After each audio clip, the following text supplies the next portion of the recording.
got me on a trance. Yeah, so good, you gotta try it. One taste, it's over. Take a sip, no water, not your average, no sir. Muskmelon fruit punch.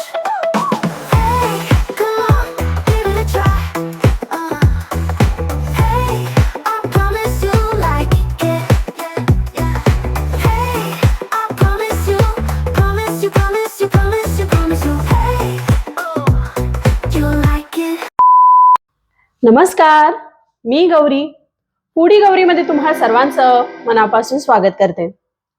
होळीचा सण नुकताच पार पडलाय आणि आता उन्हाचा चटका जाणवायला लागलेला आहे. तर अशा वेळेला काहीतरी थंड ताजतवानं असं प्यायला मिळालं तर किती मजा येईल ना. म्हणूनच आज मी घेऊन आलेली आहे एकदम super cool energetic musk melon fruit punch. चला तर मग अगदी सोप्या पद्धतीनं आणि झटपट हे थंडगार पेय तयार करूयात. तर हे मस्क मेलन फ्रूट पंच बनवण्यासाठी आपण काय साहित्य घेतले ते एकदा बघूयात. इथे मी एक मस्क मेलन घेतलेला आहे. याला मराठीमध्ये कोणी खरबूज म्हणतं किंवा कोणी टरबूज पण म्हणतं. तर हे घेताना म्हणजे जेव्हा आपण हा मस्क मेलन फ्रूट पंच बनवणार आहोत त्यावेळेस थोडंसं पिकलेलं हवंय. तर हे पिकलेलं आहे कसं कळतं, गोडसर असा वास यायला लागतो, एक वेगळा म्हणजे ह्या फळाचा जो वास आहे तसा. पिकलेलं जे आहे मस्क मेलन तेच वापरा. इथे एक मस्क मेलन घेतलेला आहे. त्यानंतर मी इथे अर्धा ग्लास दूध घेतलंय.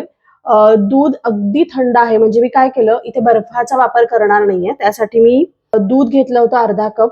त्याला मी फ्रीज मध्ये ठेवलं एक 2 तासासाठी. त्यामुळे त्याचे असे बर्फ आणि थोडंसं दूध असं सेमी सॉलिड पद्धतीने हे सेट झालेलं आहे. तर अगदी असं थंडगार हे दूध घेतलंय. त्यानंतर गार्निशिंगसाठी ड्रायफ्रुट्स घेतलेले आहेत. इथे मी घेतलेला आहे पिस्ता, काजू, बदाम याचे सगळ्याचे मी काप करून घेतलेले आहेत. इथे मी रोज सरबत घेतलंय किंवा रूह अफजा सुद्धा तुम्ही घेऊ शकता. इथे मी साखरचा वापर करणार नाहीये. हेल्दी अशी ही डिश आपली बनवायची आहे आपल्याला. तर इथे मी त्याऐवजी मोठ्या आकाराचे हे जे खजूर आहेत त्याचा वापर केलेला आहे. 3 खजूर घेतलेले आहेत आणि फ्रेश क्रीम घेतलेली आहे गार्निशिंगसाठी. एवढंच साहित्य आहे. तर आपण लगेचच कृतीला सुरुवात करूया. हे जे मस्क मेलन आहे आपल्याला वरतून असा गोल याचा कट करायचा आहे, कारण मी ह्याच्यामध्येच याला सर्व करणार आहे. तुम्हाला म्हणजे तुम्ही ग्लासमध्ये सुद्धा सर्व करू शकता, पण मी यामध्ये सर्व करतेय म्हणून मी याला छान असं वरतून गोल असं कापून घेणार आहे. अर्ध्यापेक्षा वरच्या भागावरती आपल्याला याला कापून घ्यायचं आहे.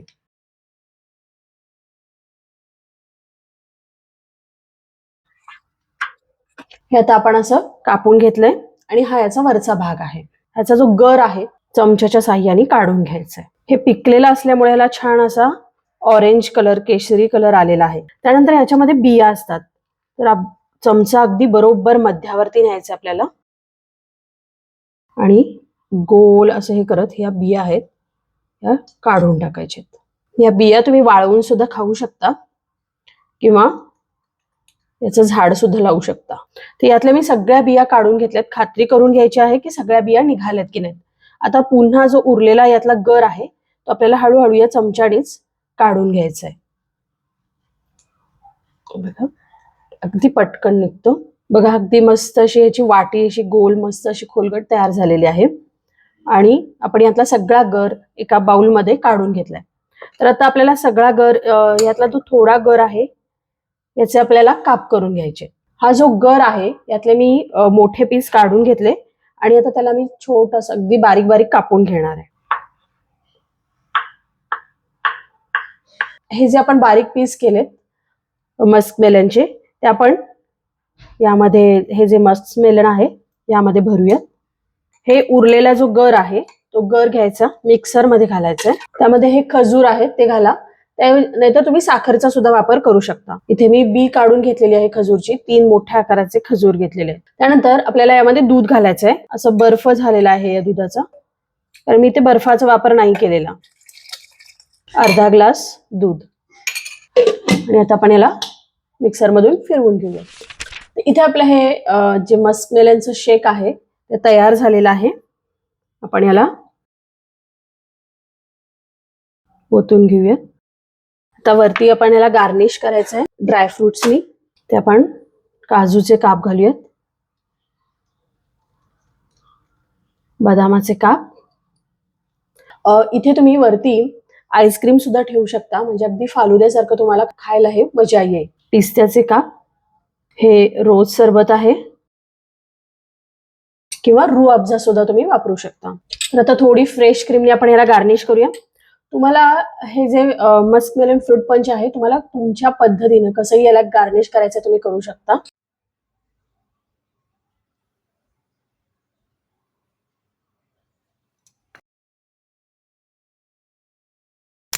तर इथे आपलं हे मस्कमेलन फ्रूट पंच तयार झालेलं आहे.